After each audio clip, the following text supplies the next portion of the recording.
Welcome to SAM Conversation, a program of South Asia Monitor. There is an interesting book, The Cantonment Conspiracy, authored by General Manoj Mukund Naravane, former Indian Army chief.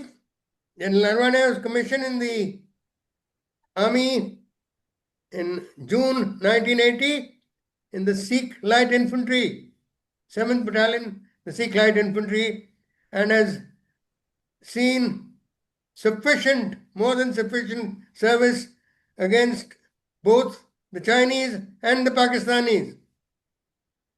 Chinese on the line of actual control and the Pakistanis on the line of control.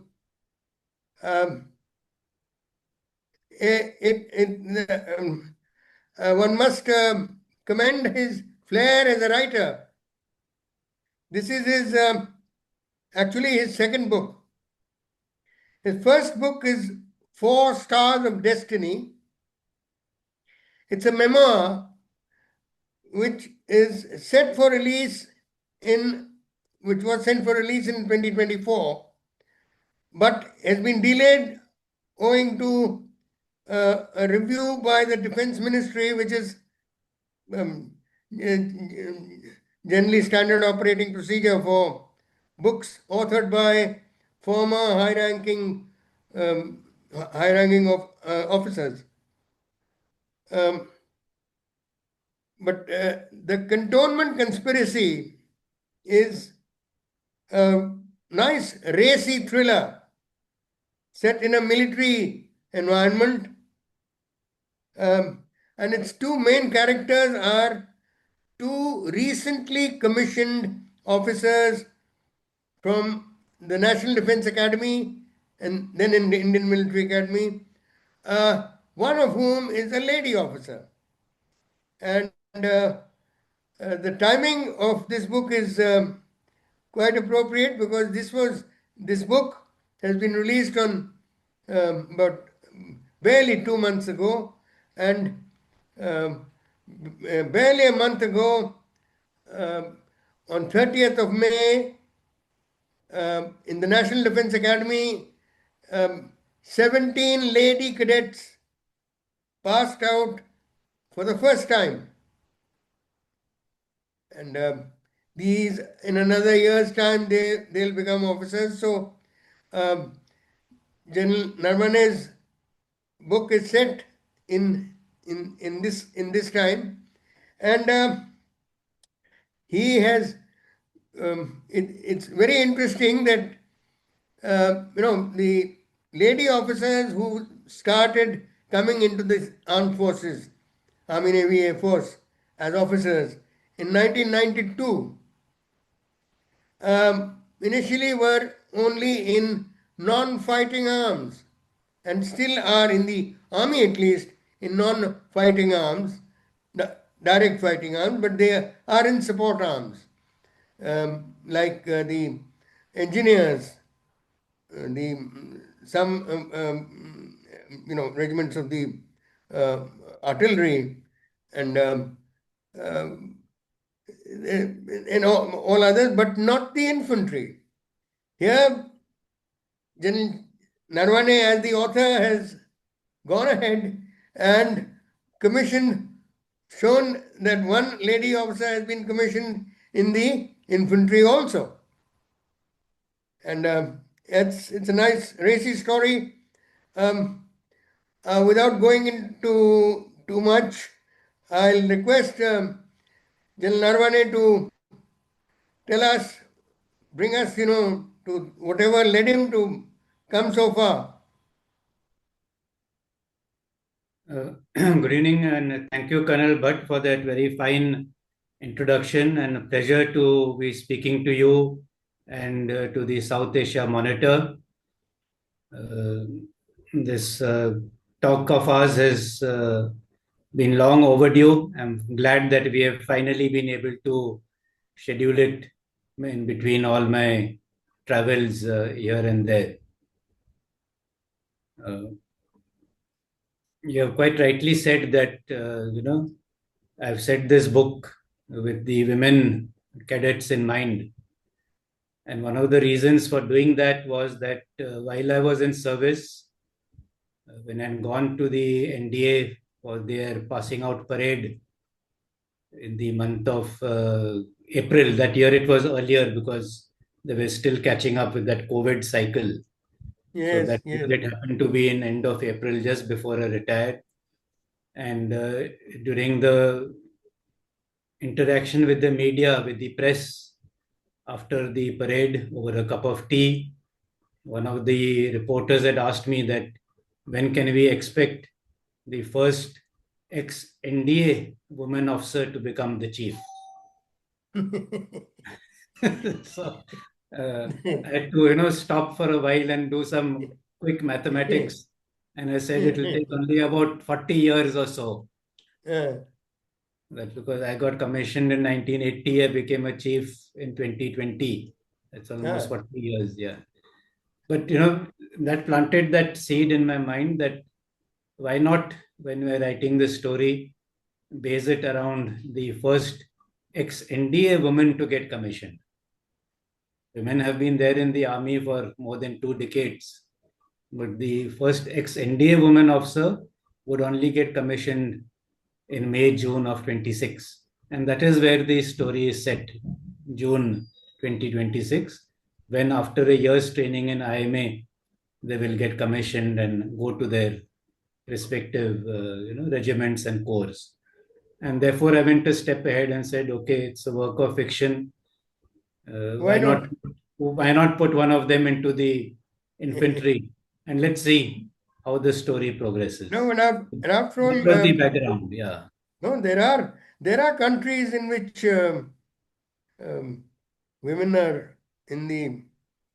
I think, if I'm not mistaken, Israel, Israel, yes, where Defense Forces, women are very much in the front line. They don't and have the luxury of a large population. Everyone serves everywhere. So yes, it's not impossible. It's not beyond the realms of possibility or practicability either to have women in the combat arms. It is just a decision and a line that um, we have to think in our. It's a restriction in our minds which we have to cross. when you served in the army at a time when you had the opportunity of you know commanding a unit formations in which there were lady officers serving. In my case, I've only been able to speak and interview a lot of them right since 1992, because that's the time I'd got selected into Defense Ministry Public Relations, and I'd finished with my regimental regimental life, so to speak. But this much I know, that any one of these ladies officers one spoke to, they left no, uh, they didn't, leave any doubt in wanting to be as good as, and the very fact that one saw that they don't, they prefer, even in civil, when they wear civil clothes, they prefer wearing shirt and trousers. This No, there is I no don't know whether there is no doubt that our women officers have performed admirably. When we serve with them and talk to them, we only see an officer. We don't see the gender. yes, yes, We yes. say we say Sharma, come here. We don't say for us Sharma is Sharma. The No gender is doubt, no doubt. irrelevant, and we give the task based on the needs of the day. So whether it is a man in front of you or a woman in front of you is totally immaterial. No, no, And that they've is the way we function, and they have done quite well for themselves. They are now commanding regiments and battalions, and very soon, in the due course of time, they will come up for selection to brigadier and further. So we will have women in the senior ranks very soon. um, very recently there are two. women naval officers who sailed around the world in Yes, a sailing ship. sailing ship, and Um, the conditions there are, I would say, even more difficult than serving in a field area, yeah, where of course. you will still have a degree of privacy. You Yes, will still yes. have, the essential hygiene and sanitation requirements. So it's very much possible. It is just a mental block that we need to get over. Um, it has been enjoyable to read the Cantonment Conspiracy because it reminds one of one's own takes you back to when you just started service. We have all kinds of preconceived notions while we are cadets of what it means to be and what life will be uh, once you become an officer. And then you start learning, you start relearning what the army is all about. And joining the battalion is one, you know, that's one very major aspect. The other aspect is when all of you get together for the young officers course, or in this case, this was also something similar when they all landing up in the say So, the regimental center in for the case of the infantry, all officers go to their respective regimental regimental centers, centers. because not everyone goes to the center, unlike other arms and services where the regimental center and school are co-located. So you do end up going to Ahmednagar or Devlali or Yes, where. yes. But in the case of the infantry, unless you get posted back to the center as a instructor, it's quite possible that you will do your entire service without having seen the center. And so that is why, for infantry officers, everybody goes to the regimental center for an attachment period of 2 to 3 weeks, and learn the ropes and then go to the respective battalions. And that is why this story is set in the regimental center, where they have gone, and their first taste of army life actually is the center, not the unit. Of And course, of it's course. here that they learn all the concepts about, or come face to face with the concepts that they've been taught in the academy of duty, Yes, honor, yes. courage, moral courage, physical courage. That is all woven into the story. No, and I'll say that the greatest, one of the greatest experiences in life is to serve in the Indian Army, because I feel it's a great privilege to be commanding the troops that we have commanded, no matter where they are from, uh, right from the top of the country to the down south and from east to west. I myself was commissioned in the Madras regiment, and after that I changed over to four horse, and it was there was never a dull moment with the Tambis, and as much there was never a dull moment with the Khalsas or the Dogras. Um, you from the Sikh Light Infantry, and well, one now tries to figure out all the kind of humorous situations that accrue when women officers land up, commanding Indian Army troops, where the um, very first thing in the soldier's mind is इसको हम नहीं madam बुलाना है कि sir बुलाना है, or I mean that Yes, I'm just um, all those things are definitely there, but I think with the passage of time, we have overcome those initial teething troubles, and now, whether it is the male officers or the Jawans, nobody has any qualms about being commanded or serving alongside women officers.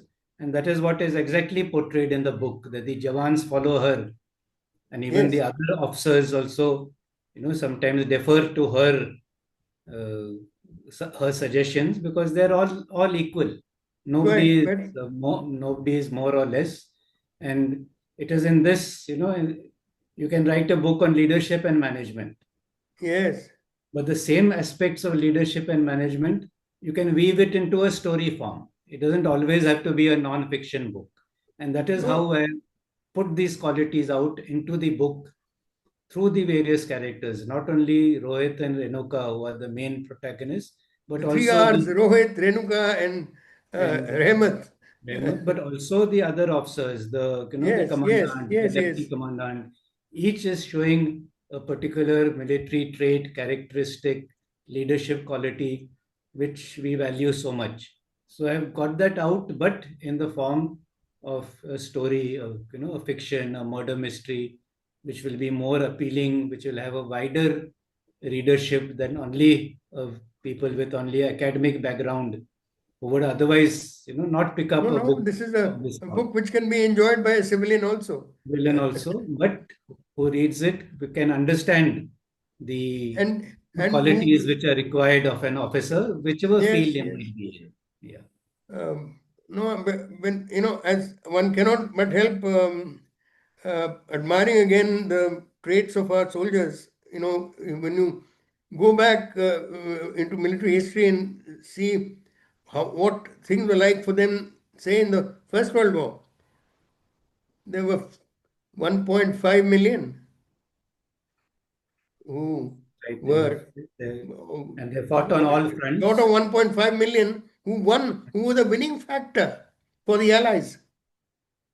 True. And when the first Well, time they went into totally different uh, social environment, weather conditions. It was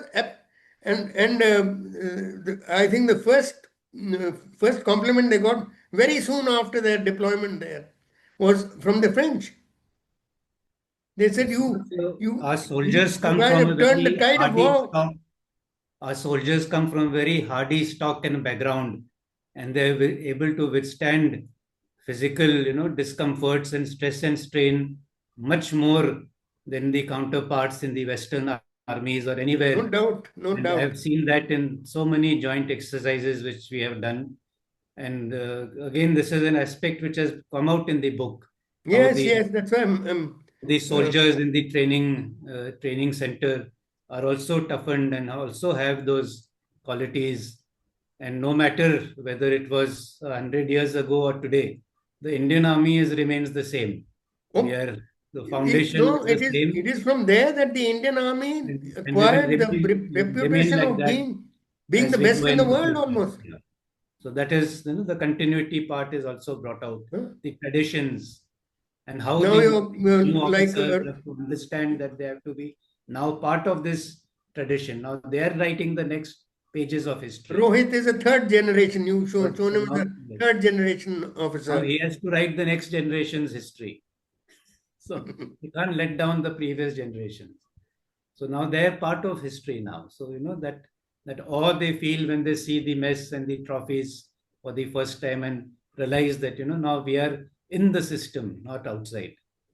So that is also, so all these factors were there in my mind when I uh, wrote about them and the plot, that through the pages of the book people should understand about the Indian Army also. No, one having written extensively about both uh, First World War and the Second World War. In the Second World War, we were 2.5 million. That's right. Again, a very solid war winning factor for the Allies, yet again. And it's and after independence came partition, and just see the part of from undivided Indian Army, the part that went to Pakistan, how different it became Yes. because of Islamization or whatever. Yes, so that is, how life takes strange turns. So those who opted to join the Pakistani army then may not have realized what the future holds for them. But that's how that's how it is. That's Yeah. again, and that's history. Yeah. That's So history. history is the, and all these historical things lay the foundation of our, army ethos, the culture and traditions that we value so much, and which we try to uphold. But sometimes the line between duty and honor gets blurred, and that is also one of the aspects that I'm trying to bring out, that Which you have tried to bring out in this you book. have to, yes, you have to see what is the harder right, Yes, rather than the yes, yes. easier wrong, or try to brush things aside. So you have to have it very clear in your mind And that I know honor in also some is up to a cases, certain place. Duty has to override and in everything. some cases you've had this young lady officer trying to bring out what is Bring correct out and correct, and yeah. So you because know, she is not from a army background, she is able to, bring out those things in a more frank manner. She's not tied down by the old history or traditions which yes, Rohit yes, has yes. seen as a boy and probably takes for granted. So Renuka challenges those established norms, but for the better of the For the organization. good of the Good. good of the regiment for Not as a panga taker, uh, but for the for the great better for of the the greater good. regiment, the unit. Yes. So that was the thing. So I enjoyed writing the book, and so far the reviews that I've got are quite encouraging. And many people have said that I should write a sequel to this also. To this, So, okay. uh, of the, course, the murder is already solved as far as this book is ah, concerned. The sequel will probably have the same two characters, Reduka and Rohit, and but a different setting, a different mystery altogether. So that is what is there, the plan for the future. And I hope that maybe by the same time next year, uh, one more one more. Renuka And Rohit mystery series would be out. meanwhile, one is also looking forward to your first book coming out, Four Yes, Stars of Destiny. yes. So I that will come out in due course of time. So why wait for that? So I said, while that is no, no, still under review, let's move on and carry try a exactly carry different on. genre. The, Try something different, something uh, new, and I'm keep in yourself. fact Uh, reminded of in this battalion that I first got commissioned in 19 Madras. There's an officer called Brigadier Gotra. He has written uh, he's written some books, but there's at least two. One is a serial, which is fiction, Idhar Udhar Ki Baat, but based on based very much on facts, right, life in the army or characters from the right. army, So and too much. So one that is is on very much. fiction, Uh, but very Very close much to in the what is planning stage. I'm already, mulling ideas in my mind, but definitely a sequel is on the way. very good, very good. Um, we look forward to that, and I think uh, we wish you happy writing and Thank you, and I hope you enjoy the ending as much as you have yes, enjoyed it so far. I'll not give eh, away I, anything. I've had to control myself to not to step into any further into the story. One should try to maintain the suspense. So I Uh, hope everybody likes it and enjoys it, you know, enjoys reading it as much as I enjoyed writing it. it was good fun, Good fun. and Yes, definitely. I also like the way you and Mrs. Narvane just very nicely sat in your living room and announced Yes. So in announced this fact, book. my wife had not read the book till I gave it to her, till I finished it. She of course knew snippets here and there. We used to talk Uh, the entire plot, or how it is unfolding, what are the various and twists and turns in the story. She had no idea whatsoever of and that. we, if I may add, with a little bit of lightness, no matter how high we are in life, with the Mem Saab, it's always Of course, you need the green signal from Home Minister, Finance Minister. Without that, you can't go ahead. So thank you were you. nowhere. You were nowhere, no one. So thank you. Um, I really enjoyed talking to you. I hope Nice. Enjoyed reading your book, and was wish also you very all good. the best for Thank your you. next venture. Yeah. Thank you, Thank and you a Jai lot. Hind. Jai Hind.